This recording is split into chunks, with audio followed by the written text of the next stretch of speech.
Hello guys, so finally आपका class 12th का physics का सैम्पल पेपर सेट 2 आ गया है। तो उसका मैं आपको इस वीडियो में सॉल्यूशन देने वाला हूँ। आपको पूरे यूट्यूब पर सॉल्यूशन के साथ कोई भी सैम्पल पेपर आपके लिए नहीं ले पाएगा।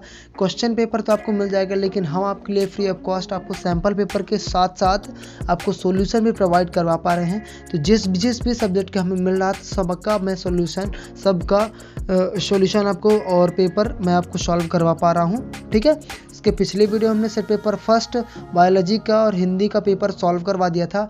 तो जिन भी बच्चों ने आप उनको नहीं देखा उन वीडियोस को, तो जाके डिस्क्रिप्शन बॉक्स में लिंक डले हुए हैं, तो चैनल को चेकआउट करो और वहाँ जाके आपको मिल जाएगा। ठीक है, तो आज केमिस्ट्री का भी पढ़ा हुआ है और आज के इस वीडियो में अपन फिजिक्स का सेट पेपर 2 सॉल्व करेंगे। ठीक है, तो इसका PDF आपको टेलीग्राम पे चैनल पर मिल जाएगा, मैं डाल दूंगा वीडियो के बाद। लेकिन सॉल्यूशन मैं आपको इस वीडियो में ही प्रोवाइड कराऊंगा। तो वीडियो को अंत तक देखिएगा और कोई भी पार्ट स्किप मत करिएगा। और चैनल पे अगर नया है तो चैनल को सब्सक्राइब करने के साथ साथ बेल आइकन को प्रेस कर लीजिएगा, ताकि आने वाली वीडियो की नोटिफिकेशन आप तक सबसे पहले टाइम पर मिल जाए। तो स्टूडेंट सबसे पहले देखते हैं अपन, जैसा कि बताया गया था 70 नंबर का आपका पूर्णांक आएगा। एक नंबर वाले क्वेश्चन 30% रहेंगे और 30% 3 नंबर वाले क्वेश्चन रहेंगे। ठीक है, फिर 4 अंक वाले 40% क्वेश्चन रहेंगे। इसी के आधार पर आपका पेपर बना हुआ है। तो सबसे पहले अपन देखेंगे फिल इन द ब्लैंक्स है। ठीक है, तो क्वेश्चन है धारा घनत्व एक डैश डैश राशि है। तो धारा घनत्व एक सदिश राशि है। कौन सी राशि है? सदिश राशि। ठीक है, सदिश राशि क्लियरली समझ में आ रहा है।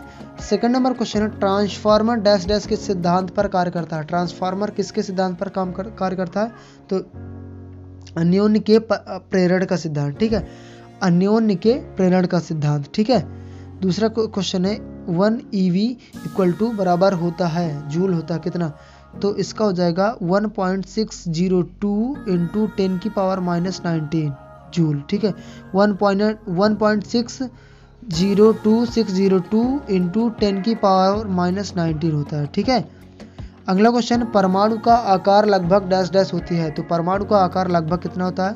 10 की पावर -10 मीटर होता है। ठीक है, 10 की पावर -10 मीटर। ठीक है, रही बात सही जोड़ी की, तो सही जोड़ी का कंफर्म तो हमें नहीं पता है, लेकिन आप मिला सकते हो। इसका शायद मेरे ख्याल से ये हो जाएगा फर्स्ट का, दूसरे का ये हो जाएगा। ठीक है, क्लियरली मुझे नहीं पता तो मैं नहीं बता सकता इसको। ठीक है, तो इसको आप मैच द फॉलोइंग्स आप चेकआउट कर सकते हैं। ठीक है, फिर थर्ड क्वेश्चन है ओमी प्रतिरोध है डैश डैश। ओमी प्रतिरोध क्या है? तो ओमी प्रतिरोध तांबे का तार है। ठीक है, तांबे का तार। ठीक है, अगला क्वेश्चन वायु कांच के लिए ध्रुवण कोण IP का मान होता है। तो वायु कांच के लिए ध्रुवण कोण IP का मान होता है 57 डिग्री। ठीक है, क्या? 57 डिग्री। अगला क्वेश्चन पीएन संधि डायोड में अवक्षय परत में होते हैं। तो इलेक्ट्रॉन, प्रोटॉन, निश्चल आयन, गतिशील आयन। तो क्या हो जाएगा? निश्चल आयन। ठीक है, क्या होगा? निश्चल आयन। अगला क्वेश्चन है परमाणु होता है, परमाणु कैसा होता है? धनावेशित, ऋणावेशित, अनावेशित, निश्चित नहीं होता। तो ऑप्शन होगा परमाणु अनावेशित होता है। ठीक, अनावेशित। फिर अगले क्वेश्चन पे अपन बढ़ते हैं। आप सरदार जी एजुकेशनल सर्च कर लो या फिर classes bye Pradum sir search करोगे यूट्यूब पर, तो आपको क्लासेस मिल जाएंगे सभी वीडियोस। ठीक है, तो जैसे कि आपका जो है तो चैनल वो क्या बोलते हैं, टाइम टेबल भी आ गया है। टाइम टेबल उस वीडियोस के, अगर टाइम टेबल को देखना है तो उस वीडियो को लिंक डिस्क्रिप्शन बॉक्स में डालिए, तो जाके चेकआउट कर सकते हो। ठीक है, अब सत्य की बात करें तो विद्युत क्षेत्र में आवेशित कण की गति एक समान होती है। तो विद्युत क्षेत्र में आवेशित कण की गति क्या होती है? एक समान होती है। तो ये सत्य होगा। ठीक है, हाँ, विद्युत क्षेत्र में आवेशित कण की गति क्या होती है? एक समान। दूसरा क्वेश्चन है संट सदैव श्रेणी क्रम में संयोजित होते हैं। तो ये असत्य होगा।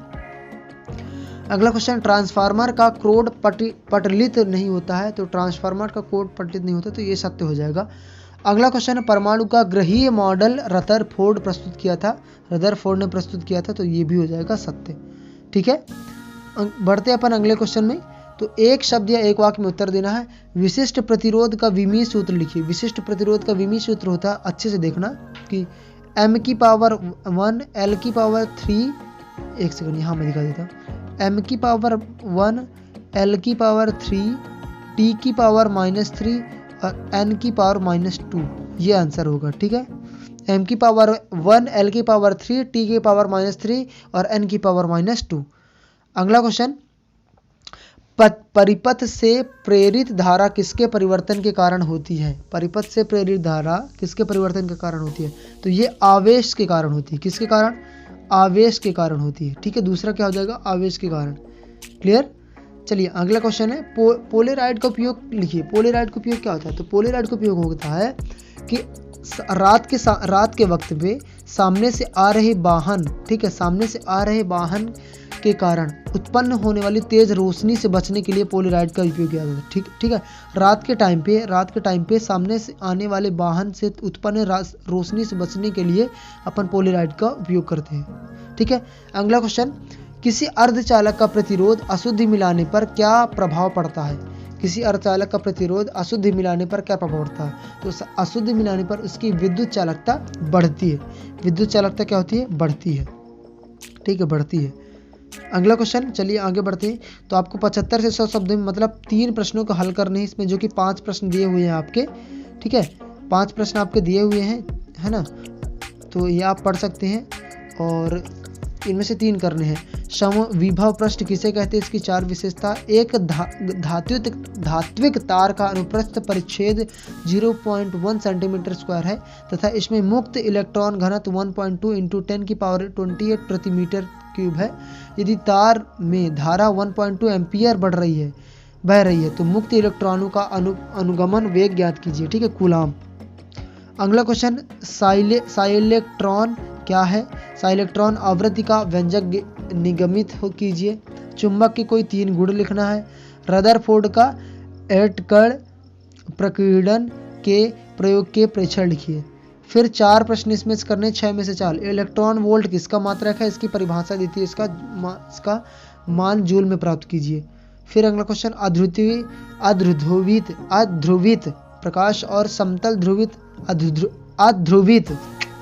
अध्रुवित और ध्रुवित प्रकाश में अंतर स्पष्ट करना है। ठीक है, फिर एसी परिपथ से संधारित्र की प्रतिघात से क्या तात्पर्य? इसका व्यंजक लिखिए। ठीक, सरदार जी एजुकेशन में सर्च कर सकते हैं। कार्य फलन तथा देहली आवृत्ति के स्पष्ट कीजिए। बोर के परमाणु मंडल की सीमाएं लिखिए। बोर की एन और पी प्रकार के अर्धचालकों में अंतर लिखना है सेमीकंडक्टर्स में।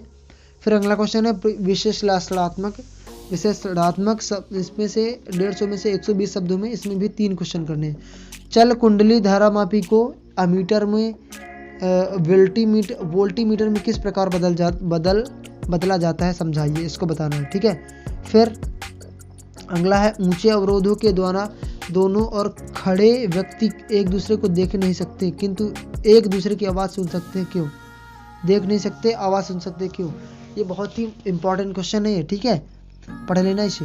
फिर पराबैंगनी तरंगों के गुण उपयोग लिखकर दैनिक जीवन में उसका अत्यधिक उपयोग कहाँ है लिखनी है। ठीक है, पराबैंगनी तरंगों के गुण और उपयोग लिखना है।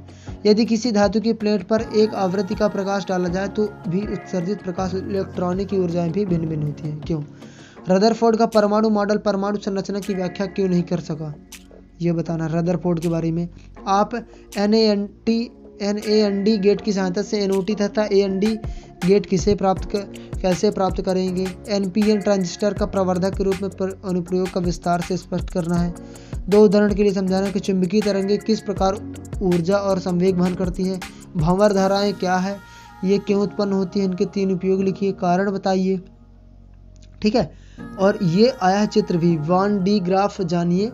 जानित्र का वर्णन निम्न शीर्षकों में करिए। ठीक है, इन चित्र का सिद्धांत उपयोग लिखना है। ठीक है, 1D ग्राफ का। So I hope you like the video. अच्छी लगी है तो लाइक करें, शेयर करें, कमेंट करें। जो भी सब्जेक्ट का आपको चाहिए सैम्पल पेपर, इस सैम्पल पेपर का अगर आपको PDF चाहिए तो टेलीग्राम का चैनल ज्वाइन करना मत भूलिए। डिस्क्रिप्शन बॉक्स में आपको लिंक मिल जाएगा। ठीक है, वहाँ से चैनल को ज्वाइन कर लें।